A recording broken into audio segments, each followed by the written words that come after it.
my name is Gemma Alicia C. Ocampo, the Operations Manager of Tesis Grills and Roasters. And currently, I am the President of Mother's Infinite Abundance Corporation here in Tarlac City. Tesis Grills and Roasters started way back 1997. Previously, it was not a restaurant. It was just live dressed chicken in the Tarlac City public market.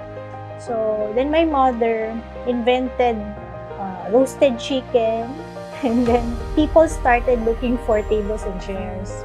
So with that, naisip niya na laging tinitingnan niya yung need ng mga customers. So nag-provide siya ng tables and chairs, and then humanap na sila ng kanin, humanap na sila ng liempo, ng pork, and then ang dami-dami nang na-formulate na food out of just the roasted chicken.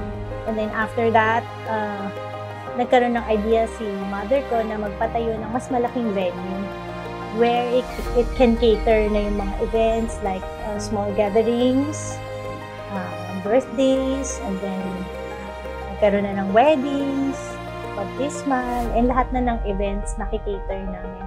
After that, in 2014, nagpatayo na kami na isa pang restaurant, namely Dampasa Tarlac. After a year, again, nag-expand kami sa Ordaneta. Napatayo naman si Dampasa Pangasinan.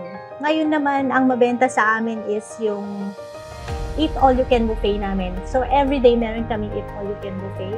Actually, lahat kinikater nito, maski mga birthdays, gusto nilang mag-Eat All You Can, pupunta lang sila kasi alam nila everyday meron eh.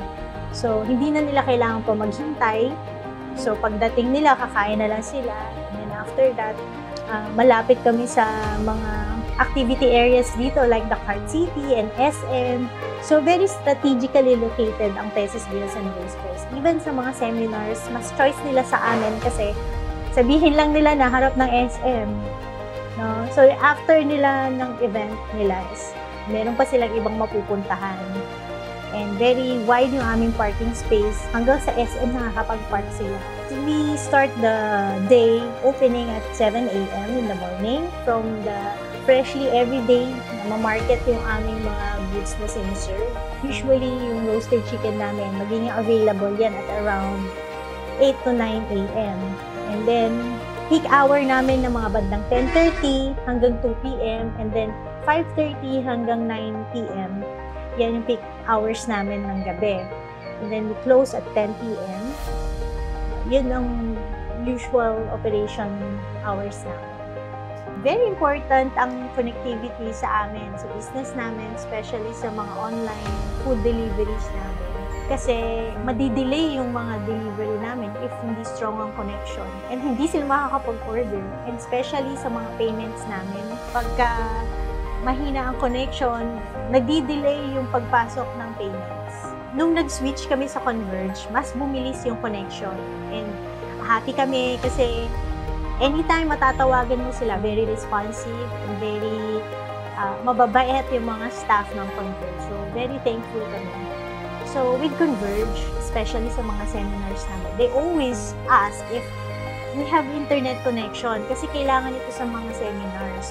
So, thankful kami na si Converge na provide niya yung kailangan naming speed for the customer. So, dito sa Tarlac, nakakasabay kami sa mga fast food delivery, especially dun sa mga top food chains na restaurant. Very known kami pagdating sa delivery, online delivery. And yun ang isang edge namin sa ibang restaurants. Bukod sa matagal na kami sa food business since 1997.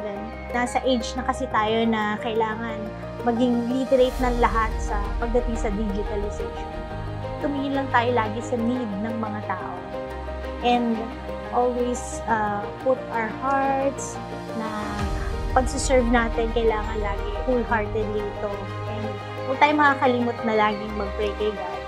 And sana sa mga gustong mag-start or mag-expand, maging aware tayo na lagi tayo makatulong, not only for ourselves, pero thinking of others also. We are Tesis Grills and Roasters. We are all SMEs.